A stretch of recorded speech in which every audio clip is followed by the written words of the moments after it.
You were asked questions about Elias last night, and you gave a pretty direct answer, and in a market like this one that's sort of taken as the coach blasted, one of his star players. I assume whatever you say to us in the media, you would say to the players, and where's the level of communication in that regard in terms of criticizing players? Well, I didn't think he skated last night, so if the article I blasted him, that's you guys. But what do you want him to say? You guys are taking it to a... If Hoggy has a bad game, a couple of bad games, I say it, but it's not in the paper. Like, Pete's a big man. He had a tough night skating-wise. I thought it's over with. He played 21 minutes. He's not on the end of the bench, so we're taking this to a different level. It's different. I was on your side as a media guy, right? And I get it. But you guys got to analyze the game, too. You got to understand certain things, too. So it's not Tocchet has a problem with Pettersson. You asked me a question, who was good or was bad. So I got to be careful, because if you guys are going to ask me questions now, a player, I'm not going to say, I'm going to say no comment. I'll let you guys analyze it. So you guys got to be careful. That's not a big deal. He's out there smiling. It's not a big deal. So maybe it's a story that we're winning a lot, and we're looking for negativity. That's the way I look at it. Not to blast you guys. It's just frustrating, because it's over the internet talking blast at Pettersson. So I don't know how I blasted him. I just said he had a tough night. Do you think there's a fatigue factor? When we go back to the road trip, he was lighting it up. I just wonder, as you some guys go through stretches. Yeah. Whether you're a good player or not, and sometimes you got to be reminded, hey, you got to skate, you got to manage the puck.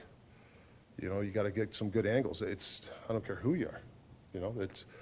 You're looking for consistency, and he's a consistent guy, and that's it. How did you feel about practice today? It was pretty good. It was pretty good. I thought some good energy. I like guys like Hoggy and those guys. They drive practice. Almond, Laffrey. Those guys were driving practice. I think that's important when you get those young guys enthusiastic. And I thought the practice picked up because of those guys. Speaking of that line, what have you liked about it of late? What have they brought you in terms of consistency? Real good, obviously, on the forecheck. It's something that they've done really consistent, really well. Now maybe some face-offs on our own end. If we get Oms to win some face-offs, get better. He's trying, and you can put that line out there more in face-offs, and that'll give him a couple more minutes. But they're probably one of our best forechecking lines right now. Some tweakings to the defensive pairings. What do you see in terms of Zadorov going Juleson potentially?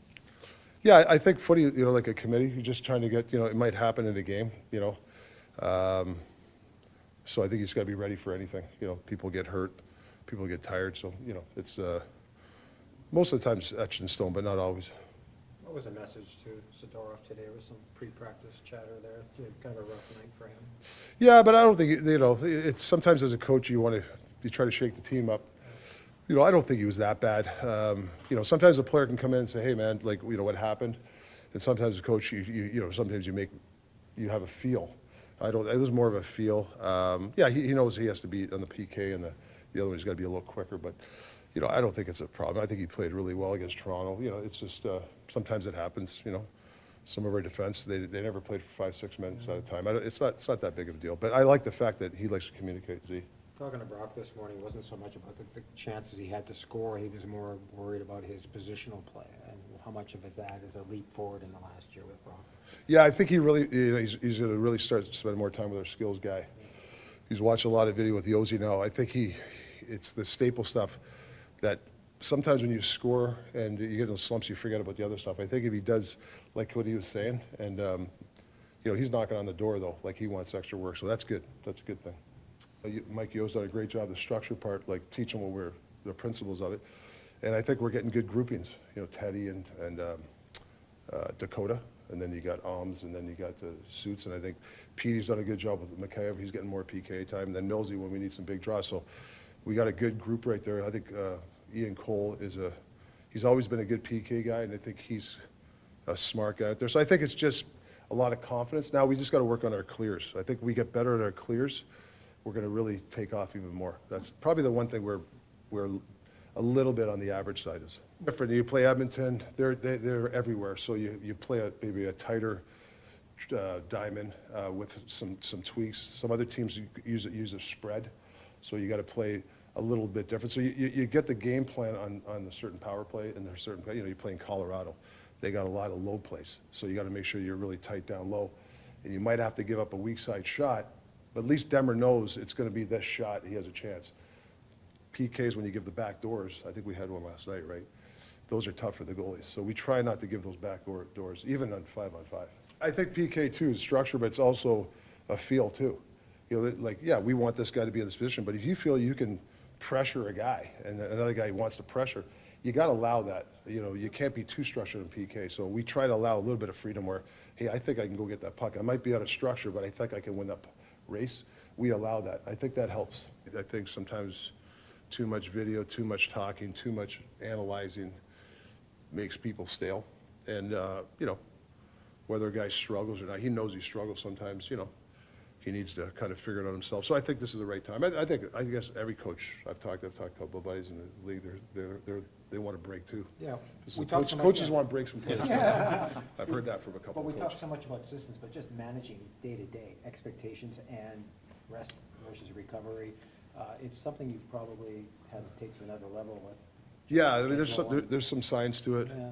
But there's also, you know, we've raised the bar here. So we're in a microscope even more. So sometimes we got to be careful ourselves that, you know, we got to analyze it a little bit differently now. But we have to keep the same standard. You know, we expect a 60-minute effort, and we don't get it. Sometimes we get frustrated, players or coaches.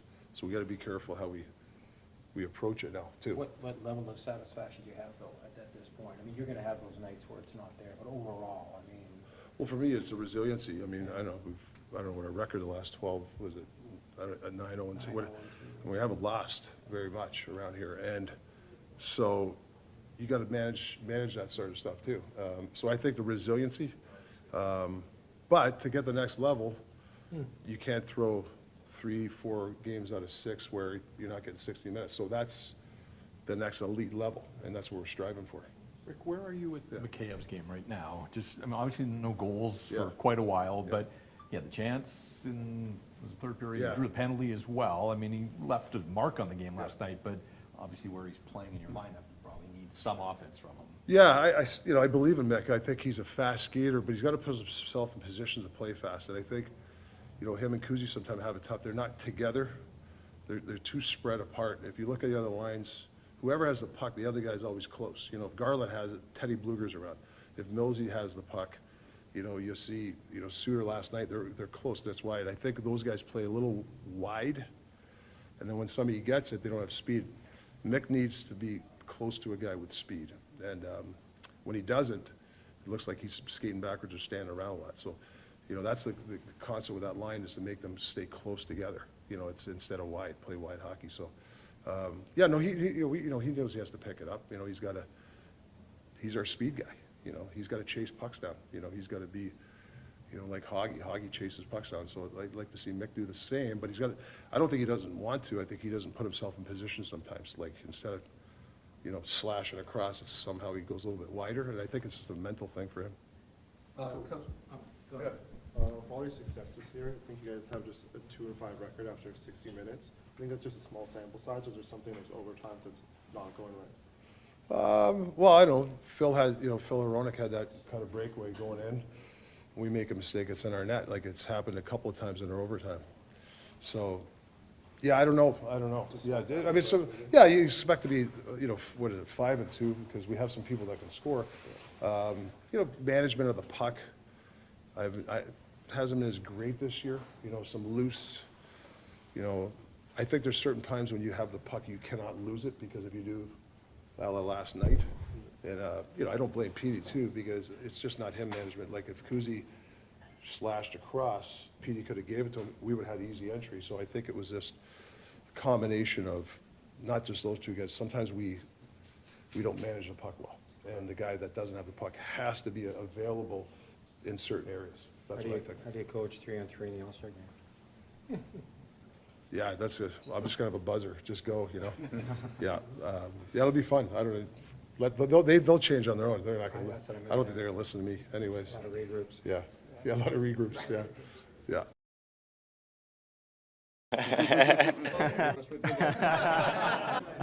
Oh, yeah!